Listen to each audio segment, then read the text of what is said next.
Bonjour à toutes et bienvenue dans le nouveau numéro du podcast de Mater Catholica. Il s'agit sans doute du podcast le plus irrégulier de YouTube et je m'en excuse. Nous sommes toutes débordées et je suis vraiment très heureuse d'accueillir une autre Marie aujourd'hui qui prend le temps aussi de nous partager son expérience sur l'accouchement assisté à domicile. C'est un sujet, je pense, qui intéresse beaucoup de mamans catholiques et je suis vraiment ravie de pouvoir échanger avec Marie aujourd'hui sur ce sujet. Une première remarque préliminaire peut-être avant que nous commencions l'échange. Nous ne sommes pas médecins, donc tout ce que vous allez entendre dans ce podcast n'est en aucun cas un avis médical.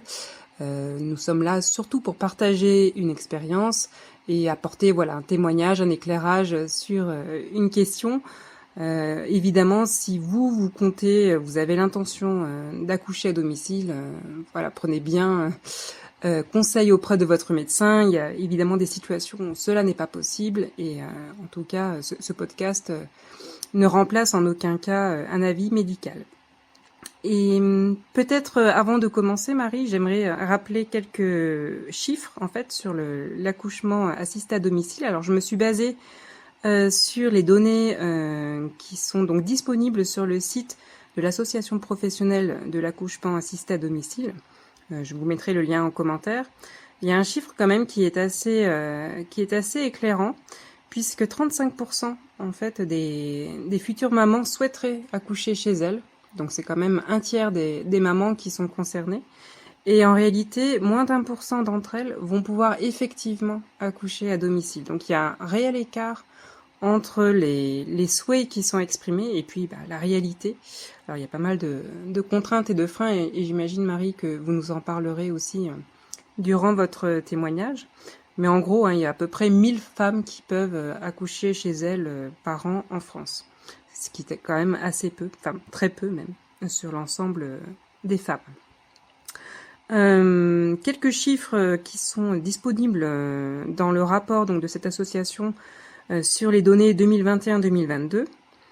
Sur les accouchements donc, à domicile, on a seulement 0,2% d'épisiotomie contre 8% des moyennes nationales, ce qui est quand même assez intéressant. Ça veut dire que, on sait très bien que les accouchements à domicile sont des accouchements qui a priori ne posent pas problème, mais on voit bien que les actes médicaux sont en tout cas moins présents dans ce choix-là. Et peut-être aussi un autre chiffre, parce que ça fait partie des arguments qui sont utilisés par les personnes qui s'opposent à cette démarche. La mortalité infantile est même moindre dans les accouchements à domicile que dans les accouchements à l'hôpital, puisqu'on a 2 pour 1000 enfants malheureusement qui meurent lors des accouchements à domicile, contre 8 pour 1000 à l'hôpital.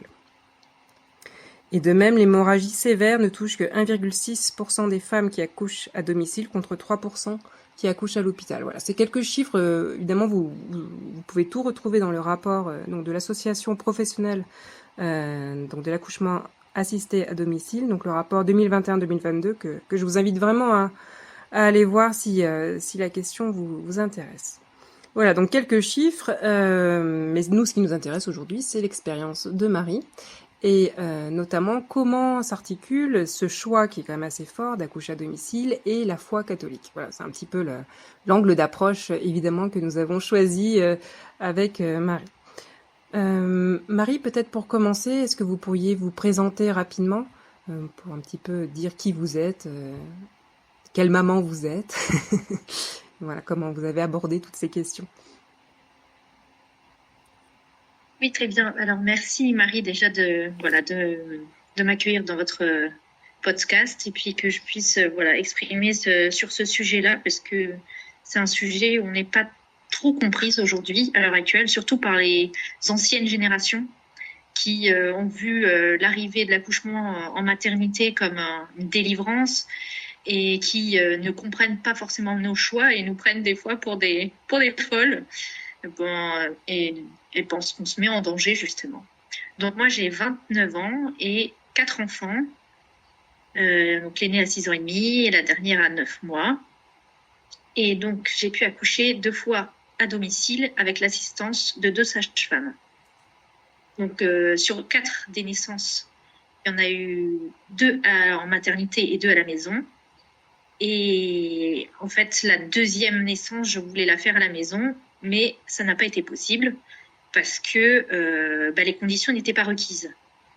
Même si j'ai fait mon suivi global avec la sage-femme en prévision de l'accouchement à la maison, mon bébé a dépassé le terme. Donc, c'était une raison pour laquelle je n'ai pas pu accoucher à la maison. Donc, voilà à peu près pour la présentation. Et donc, vous aviez déjà ce projet pour ce deuxième enfant. On a bien compris que pour le troisième et pour le quatrième, ça avait été possible. Est-ce que vous pouvez, peut-être avant d'entrer dans les détails de cette préparation et puis de tout ce qui a entouré cet accouchement, est-ce que vous pouvez nous indiquer un petit peu, entre le premier enfant et le deuxième enfant, ce qui s'est passé pour que justement germe dans votre esprit ce projet d'accouchement à domicile? Oui, alors, je vais faire le cheminement. En fait, donc pour mon premier enfant, donc c'était en 2019, j'ai accouché donc à l'hôpital parce que déjà je connaissais pas la sage-femme que j'ai actuellement, et puis premier enfant, première expérience, on fait comme tout le monde. Par contre, je suis arrivée avec quand même des a priori en me disant j'ai quand même pas envie d'avoir la péridurale. J'aimerais bien, j'avais quand même des idées assez précises. Je voudrais que ce soit le plus naturellement possible, même si c'est à l'hôpital. Je voudrais pas être embêtée par tout un tas de choses. Mais bon, comme on n'a pas d'expérience pour un premier enfant, on se laisse facilement influencer par le corps médical. Donc, on va vous faire ci, on va vous faire ça, et on nous laisse pas le choix. On nous propose pas. C'est ça que je reproche au milieu médical, c'est qu'on n'a pas la proposition. Est-ce que vous êtes d'accord pour qu'on vous fasse tel ou tel examen? Donc moi, ce qui s'est passé pour mon aîné, c'est que la naissance est déclenchée à terme d'une fissure de la poche des os, donc ça a mis du temps, beaucoup de temps.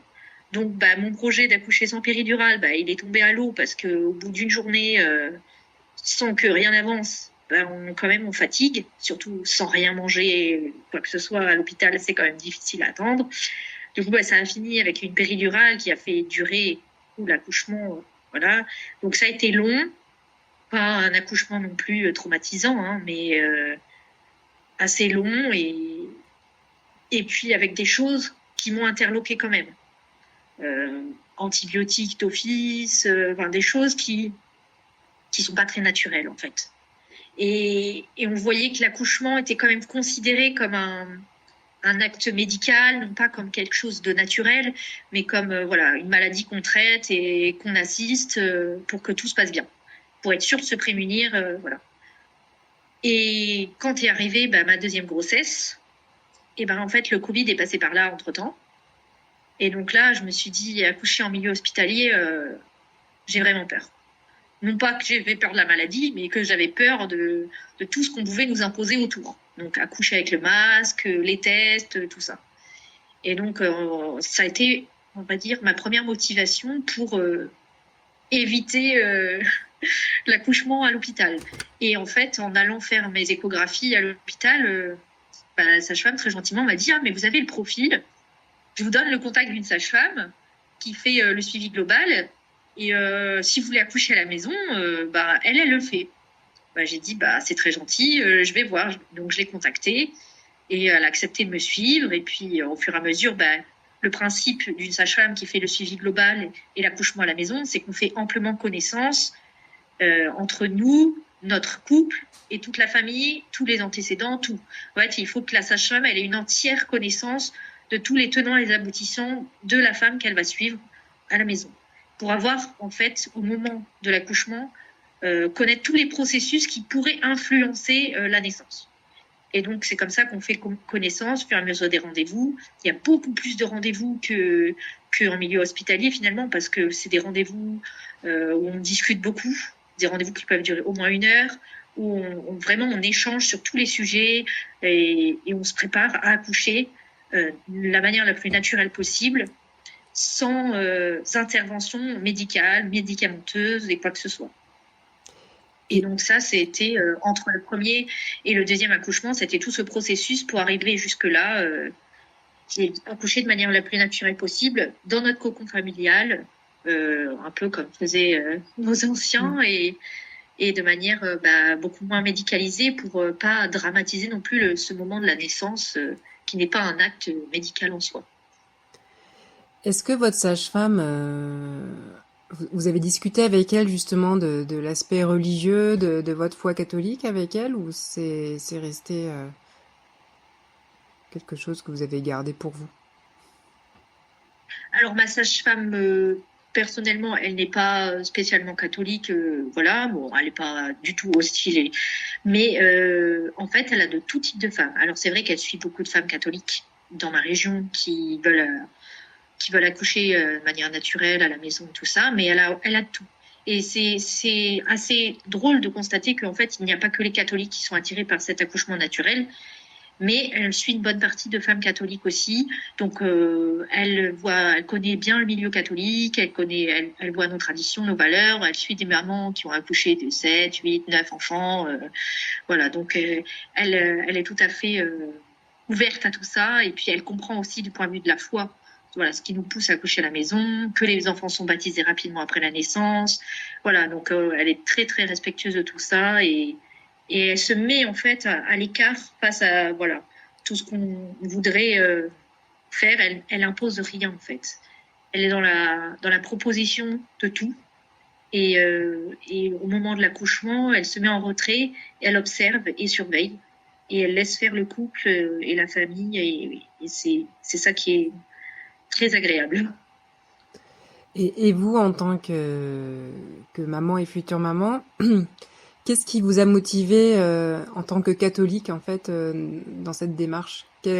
En quoi, en fait, la foi catholique est-elle intervenue dans ce choix-là? Quelles ont été un peu les réflexions et peut-être les prières aussi que vous avez faites dans ce contexte? Alors bon, déjà dans le contexte de grossesse, il y a toujours l'inquiétude autour du bébé, donc on se tourne toujours en tant que catholique vers en particulier Sainte Colette et les anges gardiens de l'enfant à naître pour protéger ce bébé, qu'on le mène à terme, qu'il puisse naître et être baptisé. Voilà l'objectif.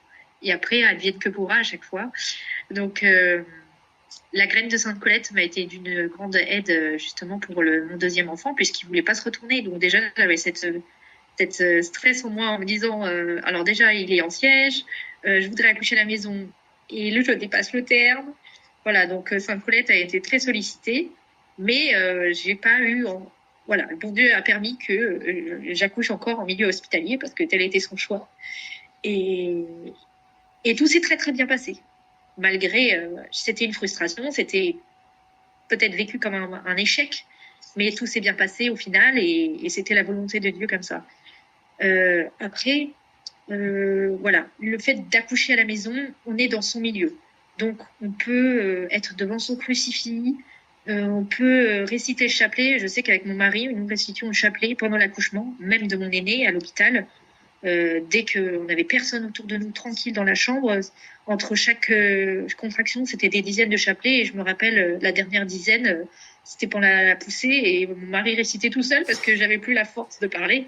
Mais c'était vraiment l'accompagnement de la prière, voilà, jusqu'au bout. Et c'est ça qui aide à tenir, parce qu'à la maison, on n'a pas de soulagement de la douleur. À part, l'eau chaude, les respirations, tout, voilà, ces techniques-là que les sages-femmes nous donnent. Mais la prière aide à offrir, surtout, pour ma troisième et mon premier accouchement à la maison, c'était la semaine sainte. Donc, j'ai accouché un mardi saint, donc c'était très, très symbolique. C'était la montée au calvaire avec Jésus. Donc, ça aide beaucoup. Et le plus important, je pense que c'est la foi catholique qui donne un sens à la douleur. Si on n'a pas la foi, la douleur, elle n'a pas forcément de sens. Et ma sage-femme qui n'a pas vraiment la foi, mais elle me dit, laisse venir cette douleur, il faut pas lui résister, il faut l'accompagner, il faut l'accueillir en fait. Accueillir la douleur. Et une fois qu'elle est accueillie, finalement, elle est supportée parce que si on rentre dans la science, hormonalement parlant, on produit de l'endorphine et comme ça, au fur et à mesure de l'intensité des contractions, l'endorphine est produite en plus grande quantité et du coup, ça anesthésie en fait cette douleur. Et donc, ça permet de mieux la supporter. Mais la prière, l'offrande permet de supporter encore mieux la douleur. Et j'avais une amie sage-femme catholique qui m'avait donné une prière spécifique au moment de l'accouchement pour un prompt accouchement sans problème. C'est prière à la Sainte Croix. Et donc, la prière à la Sainte Croix, très efficace. Je l'ai récitée 3 fois. La troisième fois, j'accouchais. Excellent. Est-ce que vous Récité en accepteriez de nous la mouvement. partager éventuellement pour qu'elle puisse Oui, bénéficier à d'autres oui, mamans? faudra la mettre en. Oui, voilà, je pourrais vous la partager pour la mettre Je la mettrai on va sur le dire, blog, comme ça tout le monde pourra, oui, voilà, si cela ne vous voilà, dérange c'est pas, ça. mais Non, non, pas du tout. Et c'est une très belle prière à la Sainte Croix. Et bon, je l'ai récitée pendant ma grossesse et puis après au moment de l'accouchement, quand l'accouchement se prépare et je l'ai récitée et vraiment, ça aide vraiment à voir l'efficacité de la prière et l'intervention de Dieu. ça c'est très beau ce que vous venez de dire, d'accueillir la douleur et de l'offrir. C'est vrai que c'est quelque chose qui, comme vous le disiez au début de votre témoignage, qui est assez incompréhensible au monde d'aujourd'hui, qui cherche au contraire à supprimer toute la douleur. Et c'est vrai que l'approche catholique est à contre-courant de cette tendance actuelle. Euh, vous n'avez pas, comment dire, cette douleur, vous la connaissiez du fait que vous aviez déjà accouché, mais est-ce que justement dans ces accouchements à domicile, donc pour votre troisième et quatrième enfant, vous l'avez abordé de manière différente par rapport à vos accouchements précédents? Est-ce que ça a été différent justement de le vivre à la maison? Oui, alors en fait, je connaissais déjà la douleur de l'accouchement naturel parce que mon deuxième, même à l'hôpital, c'était sans péridurale. Donc, euh, ça s'était passé assez rapidement. Donc, je m'étais dit, ah ben, je suis capable en fait d'accoucher sans atténuer la douleur. Donc déjà, une fois qu'on a accouché une première fois, on connaît l'intensité de la douleur, on sait à quoi s'attendre. Et après, arrivé à la maison, je m'étais dit, en fait, j'ai eu aucune inquiétude, surtout pour ma troisième, j'ai eu aucune inquiétude. Je me suis pas dit ça va mal terminer, et si jamais il se passe ceci, et si jamais. Non, en fait, je me suis mis dans ma bulle. Ce jour-là, j'ai accouché, je me suis mis dans ma bulle, et la douleur, elle est venue comme elle est venue. Je l'ai soulagée comme je pouvais, l'eau chaude, la douche. Je suis restée dans mon bain la plupart du temps, en fait. Et grâce à ça, finalement, la douleur a été supportable, la prière et tout ça. Et puis l'accouchement est arrivé. Et en fait, ça a été vraiment une grande joie de pouvoir enfin accomplir cet accouchement à la maison, malgré la douleur. Et finalement, je me suis dit, en fait, c'était pas si terrible que ça. Et pour ma quatrième, c'était plus difficile parce que j'étais plus fatiguée et c'était plus long. Donc là, la douleur, je l'ai vraiment senti passer. Je savais à quoi m'attendre au niveau intensité en plus. Donc je l'appréhendais un peu plus. Même si du côté de la foi, on se dit, on a la foi et puis de toute façon, le bébé, il finira toujours par arriver. Donc peu importe comment ça se termine et on est soulagé et heureux d'avoir accompli ce chemin qu'on peut offrir pour notre enfant à naître. Et on se dit, c'est quand même beaucoup de grâce accumulée à ce moment-là. Hein. Notre Seigneur nous dit bien que nos enfants feront nos couronnes de gloire au ciel. Donc, c'est notamment par les accouchements. Et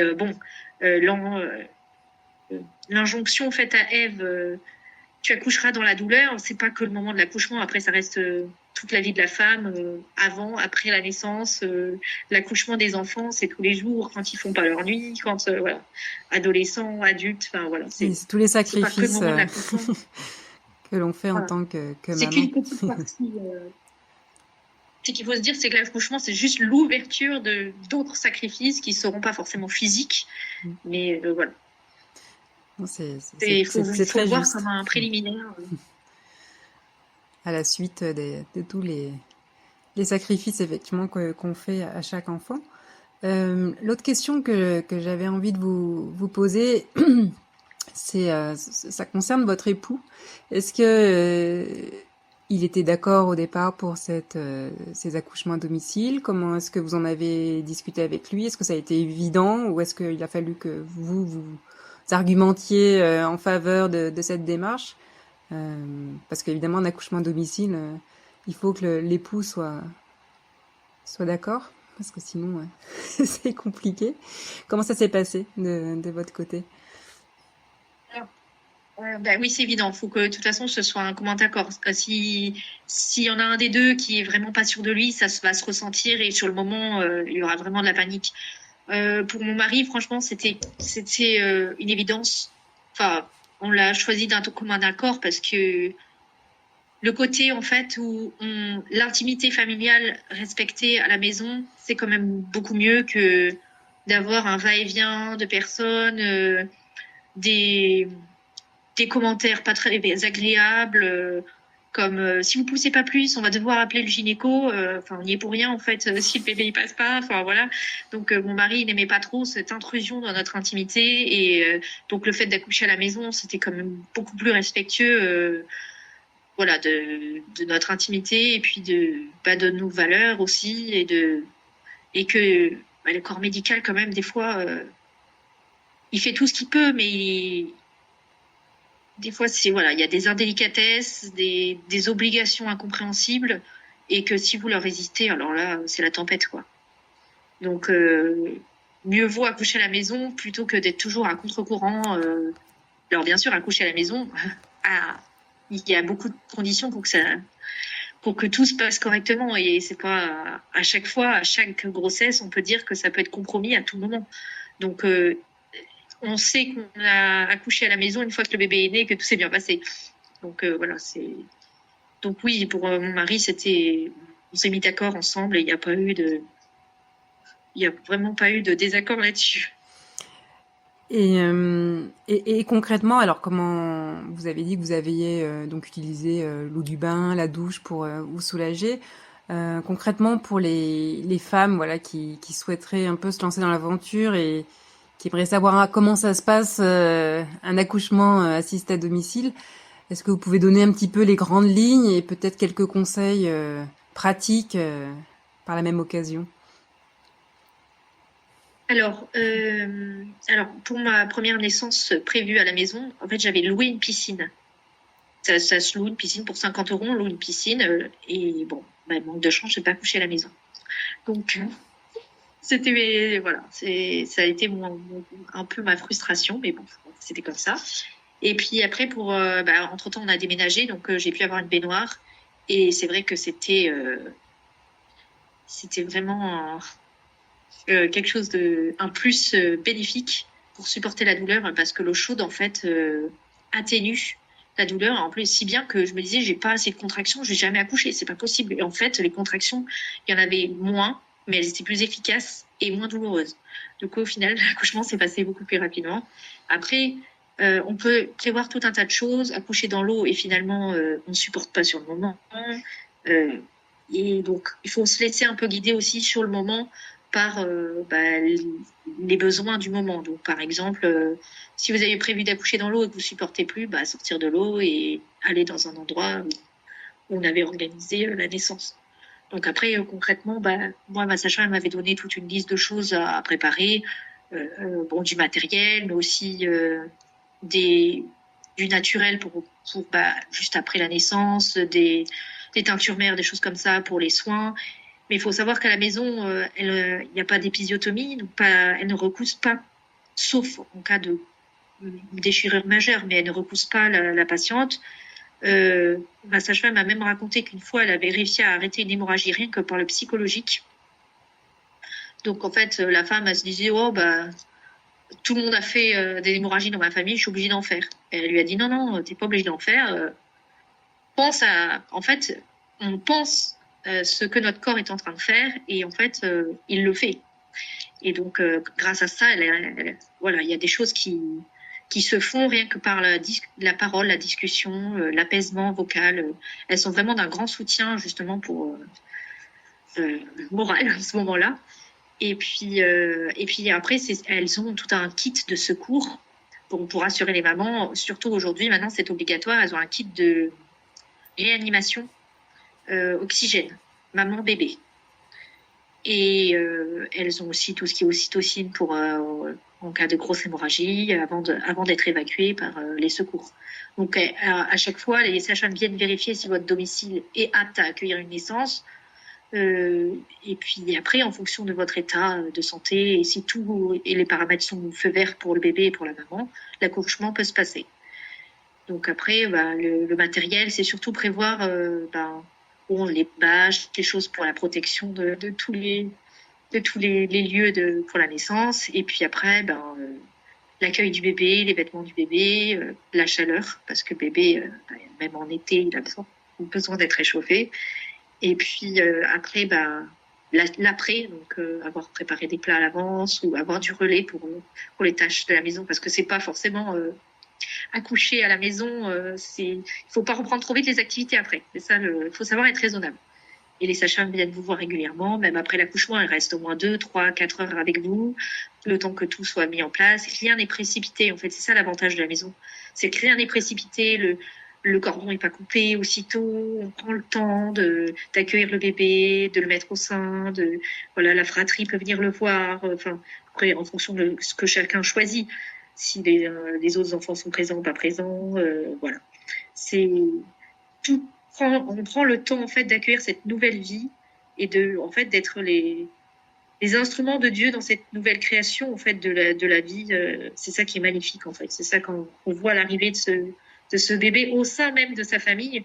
Il est accueilli dans l'endroit où il va vivre en fait après et accueilli par tous les membres de sa famille et c'est très beau. Bon, j'imagine que si vous avez un 5e enfant, il naîtra aussi chez vous. Au sein de... Voilà. dans le cocon familial. Si tout est ouvert, parce qu'à chaque naissance, à chaque grossesse, j'ai toujours en fait des petits clignotants rouges qui me disent attention, si t'as ça, ça va pas le faire. Et puis en fait, à la dernière minute, tout se débloque et je peux accoucher à la maison. Soit c'est des bébés pas retournés, soit c'est des bébés. Moi, pour la dernière, on m'avait annoncé un bébé trop petit. Et finalement, 3,5 kg, c'était pas si petit que ça. Effectivement.